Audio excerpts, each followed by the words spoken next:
नमस्ते साथियों। आज की कैबिनेट में दो बड़े फैसले हुए हैं। पहला फैसला बायोगैस से संबंधित है, बहुत ही कॉम्प्रिहेंसिव स्कीम एक बनी है। और दूसरा असम में एक 4 लेन हाईवे का फैसला लिया गया है।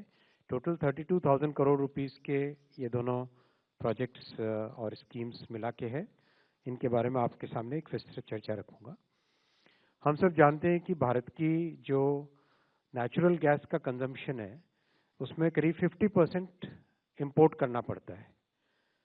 इस 50% इंपोर्ट को कैसे कम करें, उसके लिए लगातार कई प्रयास चल रहे हैं।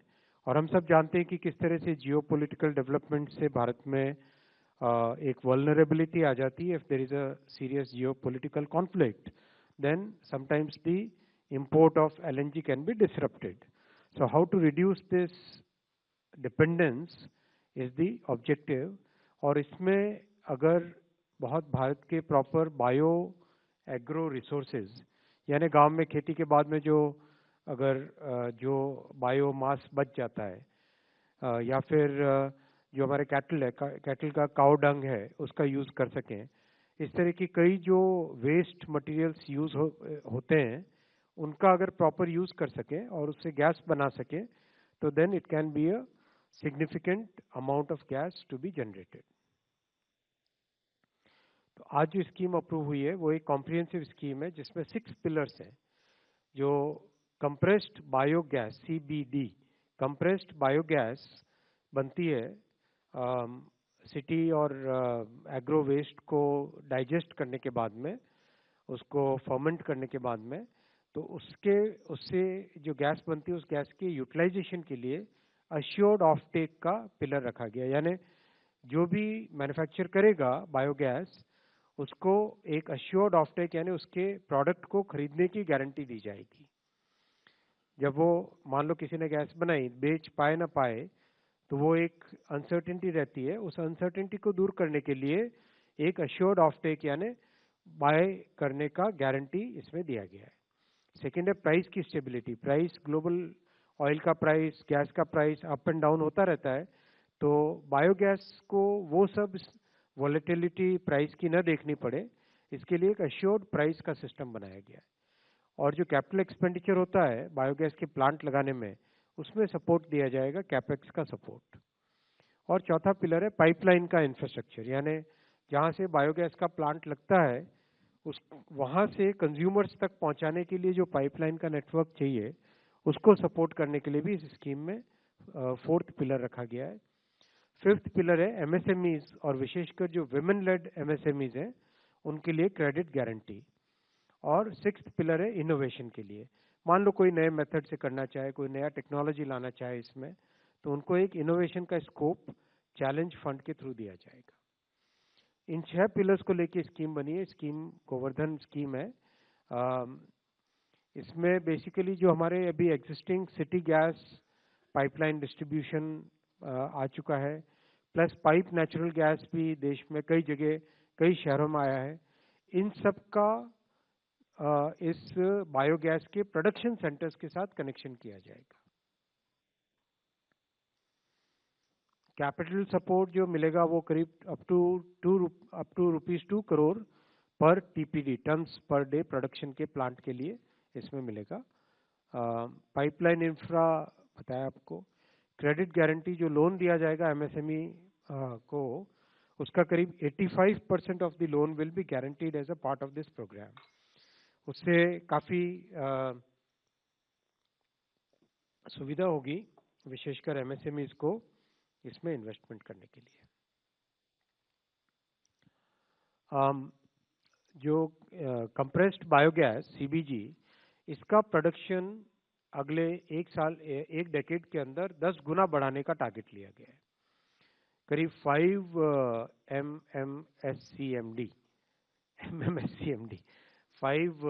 MMSCMD प्रोडक्शन के लेवल तक पहुंचाने का इसमें टारगेट लिया गया है। अगर इसको हम एनवायरमेंटल पॉइंट से देखें तो this will save about 40 million tons of carbon dioxide emissions. 40 million tons of carbon dioxide emissions. करीब 75,000 करोड़ रुपीस नेशनल जीडीपी को ऐड होगा और about 1.5 lakh jobs will be created by this programme, direct and indirect. Organic manure, और उसकी बहुत अच्छी value होती है और बहुत अच्छी उसकी प्रॉपर्टीज होती है। सो ऑर्गेनिक फर्टिलाइजर इससे जो प्रोड्यूस होगा that will be about 250 million metric ton. आज का दूसरा बड़ा फैसला है, आसाम में एक हाईवे बहुत अच्छा, बहुत क्रिटिकल प्रोजेक्ट है, बहुत इंपॉर्टेंट प्रोजेक्ट है। यह है बायता चेरियाली, यानी गुवाहाटी से जस्ट बाहर निकलने के बाद में, वहां से लेके तेजपुर तक का। अच्छे में हम देखें अगर और डिटेल में जाए, बायता चेरियाती गुवाहाटी के जस्ट बाहर में है।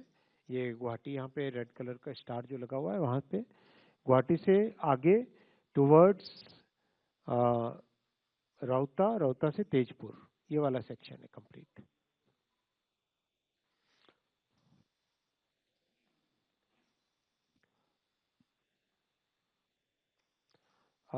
NH15 जो कि गुवाहाटी के नॉर्थ बैंक पे लोकेटेड है, आई मीन ब्रह्मपुत्रा के नॉर्थ बैंक पे लोकेटेड है, उसका ये प्रोजेक्ट है।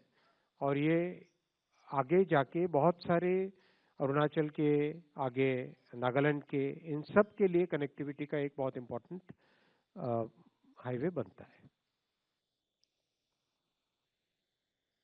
ये 4 लेन हाईवे 135 किलोमीटर्स का है और करीब 8,970 करोड़ रुपीस का इसमें इन्वेस्टमेंट आएगा। आप सब जानते हैं उस एरिया में काफ़ी ब्रिजेस बनाने पड़ते हैं, बहुत सारे रिवर्स, रिवुलेट्स, ट्रिब्यूटरीज बहुत सारी होती हैं, वाटर बॉडीज बहुत सारी है, और बहुत ही अच्छा एक तरीके से नए कंस्ट्रक्शन टेक्नोलॉजी से बनाया जाएगा और automatic advance traffic management system वगैरह इस प्रोजेक्ट में लगाए जाएंगे। 15 मेजर ब्रिजेस हैं इस प्रोजेक्ट में, 15 मेजर ब्रिजेस। कॉम्प्लेक्स प्रोजेक्ट है और करीब 30 माइनर ब्रिजेस हैं और 19 फ्लाईओवर्स है और 5 जगह पे बाईपास रोड भी बनानी है। आगे जाके ब्रह्मपुत्र टनल को भी ये जोड़ेगा, तो अपने आप में एक बहुत इंपॉर्टेंट फैसिलिटी है नॉर्थ ईस्ट के कनेक्टिविटी की। और डिटेल्स हैं इसके प्रोजेक्ट के। रीजनल ग्रोथ काफ़ी इंप्रूव होगी इससे। असम में वैसे भी बहुत तेजी से नए प्रोजेक्ट्स आ रहे हैं। सेमीकंडक्टर इंडस्ट्री वहाँ पे पहुँच चुकी है, एस्टेब्लिश हो चुकी है, कई नए पावर प्लांट आ रहे हैं, ऑयल एंड गैस के एक्सप्लोरेशन के प्रोजेक्ट्स हैं। मैन्युफैक्चरिंग सेक्टर में असम बहुत तेजी से आगे बढ़ रहा है।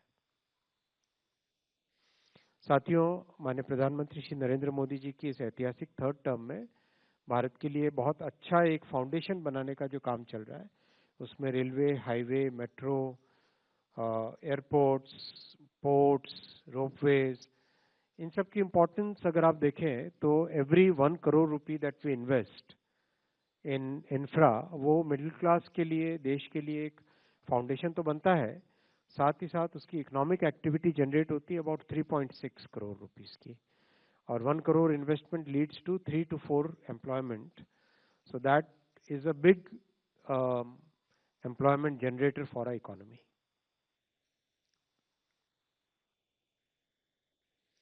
एक बहुत अच्छा चार्ट है आपके सामने, एक जस्ट फॉर इंफॉर्मेशन रखा है। 2014 से पहले और 2014 के बाद में इंफ्रा का डेवलपमेंट किस तरह से हुआ, किसी भी पैरामीटर पे आप देखो। मान लो सबसे ऊपर वाला बार है freight corridor, dedicated freight corridor before 2014 zero था और आज 2843 किलोमीटर, यानी देश में जितने भी डेडिकेटेड फ्रेट कॉरिडोर्स बने वो सारे आफ्टर 2014 बने 100%। फिर आप स्टार्टअप्स देखो, जस्ट अबाउट 500 थे बिफोर 2014, अब देखो तो 2,30,000 है, यानी 99.8% ऑफ द स्टार्टअप्स 2014 के बाद में आए। सोलर कैपेसिटी मात्र 2.6 गीगावाट थी, आज सोलर कैपेसिटी 162 गीगावाट से ज़्यादा है। तो 98% देश की सोलर कैपेसिटी 2014 के बाद में आई है। डिफेंस के एक्सपोर्ट्स मात्र 700 करोड़ रुपीस के होते थे, आज 38,000 करोड़ रुपीस के एक्सपोर्ट्स होते हैं, यानी डिफेंस के एक्सपोर्ट्स में भी 98% डिफेंस के एक्सपोर्ट्स 2014 के बाद में आए। इनलैंड वाटरवेज में कार्गो मात्र जाता था 29 metric ton, million metric ton, आज जाता है 218 मिलियन मेट्रिक टन, 10 गुने से करीब करीब। मतलब एक इतना बड़ा चेंज 2014 के बाद में मोदी जी ने जिस तरह से देश को नई दिशा दी है। पोर्ट्स की कैपेसिटी मात्र 800 MTPA थी, मिलियन टन्स पर एनम थी, अब 2600, यानी 71% ऑफ द कैपेसिटी 2014 के बाद में क्रिएट हुई। रेलवे का इलेक्ट्रिफिकेशन 21,800 किलोमीटर था, अब 70,000 के आसपास हुआ। That mean 69% of the railway electrification has been done after 2014। AIIMS MBBS की सीट्स रेलेवेंट नंबर है, आज 51,000 थी, आज 1,39,000 है। यानी देश में जितनी एमबीबीएस की सीट्स हैं वो उसका 63% 2014 के बाद में क्रिएट हुई है। एयरपोर्ट्स मात्र 74 थे, आज 164 है, यानी 55% of the airports have been created, have been constructed after 2014। Medical colleges 387 थी, आज 844 है, यानी आधे से ज्यादा मेडिकल कॉलेजेस 2014 के बाद में बनी। पावर कैपेसिटी 249 गीगावाट थी, आज 540 गीगावाट है, यानी डबल की भारत ने इन 10 वर्षों में। यानी 2014 से पहले जितनी कैपेसिटी थी उससे ज्यादा ऐड किया इन 12 वर्षों में। क्रूड स्टील की कैपेसिटी सेम 109 मिलियन टन था, अब 222 मिलियन टन, यानी जितना आजादी से लेके 2014 तक काम हुआ उससे ज्यादा काम 12 साल में। कोल का प्रोडक्शन 565 मिलियन टन से 1000 million ton, 44% of the total coal production is in the last 4 years। हर एक किसी भी पैरामीटर पे देखो तो इंफ्रास्ट्रक्चर की इंपॉर्टेंस इसलिए है कि देश का भविष्य उस पर निर्भर करता है। देश का ग्रोथ का जो पैरामीटर है वो इस पे निर्भर करता है, और जो हमारे मिडिल क्लासेस के लिए अपॉर्चुनिटीज बनती है वो अपॉर्चुनिटीज इंफ्रा से बनती है। चाहे किसी भी देश का एग्जांपल ले लो, चाहे हमारे पड़ोसी देशों का एग्जांपल ले लो, या साउथ ईस्ट एशियन टाइगर्स कहते थे जिनको, उनका एग्जांपल ले लो, या यूएस का example before the second world war ले लो, या यूरोप में जर्मनी, फ्रांस, इनके एग्जांपल्स ले लो, यूके के एग्जांपल्स ले लो। किसी भी देश में जब इंफ्रा डेवलप होता है तभी जाके उसकी ग्रोथ का मोमेंटम आता है। इसीलिए प्रधानमंत्री श्री नरेंद्र मोदी जी ने 2014 से लगातार इंफ्रा पे एक बहुत फोकस करके इंफ्रा को, बेस को, इंफ्रा हमारा बेस है, बुनियादी ढांचा, हिंदी में अगर हम बोले तो इसको बुनियादी ढांचा बोलते हैं, यानी हमारी बुनियाद है, हमारी फाउंडेशन है, हमारी नींव है इकोनॉमी की, इसीलिए इस पे इतना ध्यान दिया गया। Thank you friends, I take your questions. Thank you sir. A question from the first row, from left. Budholia ji, after him. Sir मैं सचिन बुधोलिया हूँ, हिंदुस्तान समाचार से। मेरा सवाल ये जो गोवर्धन वाला जो स्कीम है इसको लेकर के है।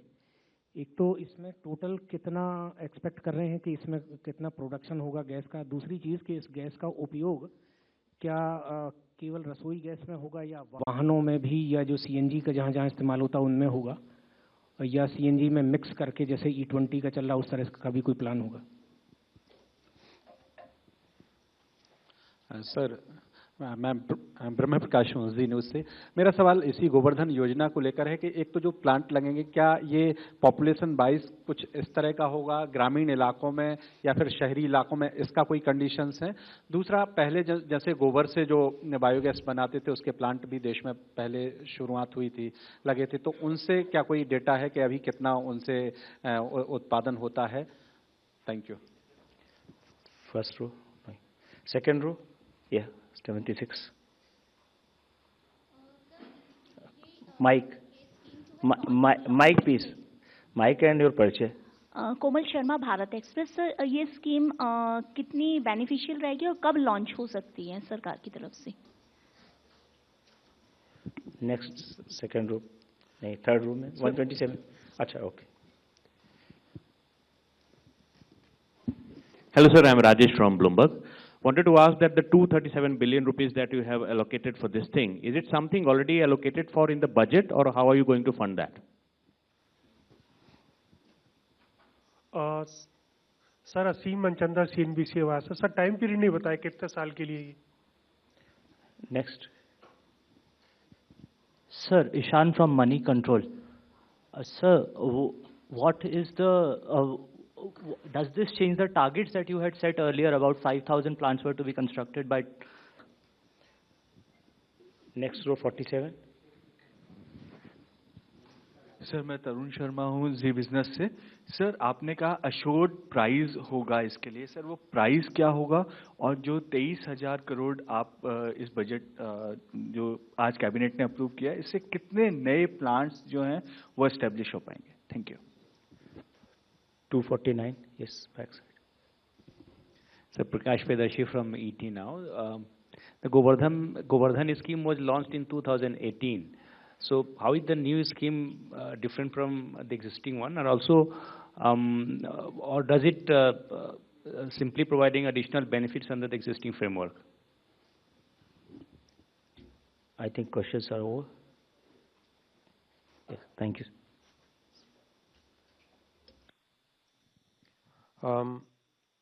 जो कंप्रेस्ड बायोगैस का कंप्लीट इकोसिस्टम है, ये 4 मिनिस्ट्रीज में डिस्ट्रीब्यूटेड था, 4 अलग अलग मिनिस्ट्रीज में डिस्ट्रीब्यूटेड था।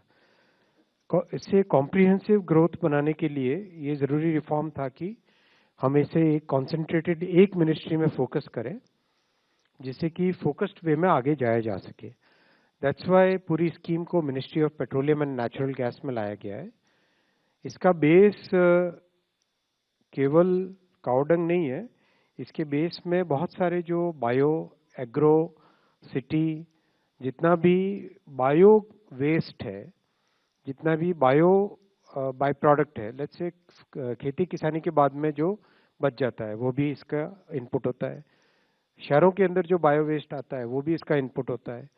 तो कई तरह की जो बायो वेस्ट हैं, उन सब वेस्ट को इसमें उपयोग किया जा सकता है। तो केवल और केवल एनिमल काउडंग को छोड़ के बाकी कई सारी चीजें इसमें ऐड की जा सकती है। स्कीम जो पहले चली थी उसका अच्छा रिजल्ट भी आया था। 216 प्लांट्स उसमें ऑलरेडी फंक्शनिंग है, जिसमें अभी प्रोडक्शन है गैसेस का 0.4 SCMD। अपने आप में काफ़ी सिग्निफिकेंट है ये, लेकिन इसका 10 गुना करने का, बल्कि 12 गुना करने का टारगेट अभी लिया गया है, यानी 5 SCMD टारगेट लेने का इसमें रखा गया है। प्लांट का लोकेशन बेसिकली डिसाइड होगा जहाँ पे फीड स्टॉक अवेलेबल होगा, जहाँ पे एक सब्सटेंशियल मात्रा में फीड स्टॉक अवेलेबल होगा, वहाँ पे प्लांट का लोकेशन रहेगा। फिर जैसा आपको बताया कि इसके लिए गैस पाइपलाइन का स्ट्रक्चर, सिटी गैस पाइपलाइन का जो नेटवर्क है उसके साथ इंटीग्रेशन, और कोई इंडस्ट्री को अगर रिक्वायरमेंट है तो वहाँ पे इंडस्ट्री का रिक्वायरमेंट भी इससे मीट हो सकता है। यानी इसका गैस इज गैस, गैस के जिस भी तरह के यूजेस हैं उन सब यूजेस में इसका उपयोग किया जाएगा। प्राइस का फॉर्मूला एक तरीके से एक स्टेबल प्राइस रखने का किया जाएगा। इसमें अभी जो प्राइस का फॉर्मूला बना है उसके हिसाब से 2110 rupees per MMBTU, 2110 rupees per MMBTU calorific value के बेसिस पे इसको किया गया। MMBTU is the calorific value का एक पैरामीटर है, ये रखा गया है, विच इज अगर किलोग्राम्स में देखो तो about 105 rupees per kilogram of CBG, इस तरह से रखा गया है। MMBTU में कर देने से उसमें कैलोरीफिक वैल्यू अगर कम है तो प्राइस कम आएगा, अच्छी क्वालिटी की गैस है तो उसमें ज़्यादा प्राइस मिलेगा। तो मोर देन 10 टाइम्स ग्रोथ का टारगेट रखा गया। स्कीम तुरंत लॉन्च है और इसमें कोई डिले करने का स्कोप नहीं है। ग्रामीण शहरी मैंने कवर कर दिया, अभी तक का अचीवमेंट बता दिया, कब लॉन्च होगी ये बता दिया। एलोकेशन में बेसिकली जब भी कोई स्कीम अप्रूव होती है तो स्कीम का अप्रूवल तो थ्रू आउट द ईयर होता है। जैसा आपने देखा कई तरह की स्कीम्स आई हैं, उनका बजटरी एलोकेशन एक तो बजट के टाइम में होता है, एक RE के टाइम में होता है, एक नेक्स्ट ईयर के वापस बजट के टाइम में होता है।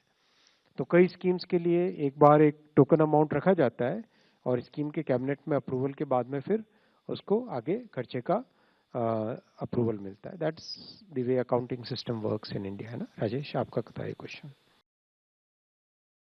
राजनीति हो या क्रिकेट, देश विदेश की ब्रेकिंग हो या आपके मोहल्ले की बड़ी खबर, सब मिलेगा एक ही ऐप में, सबसे तेज और भरोसेमंद. अभी डाउनलोड करें दैनिक भास्कर डिजिटल.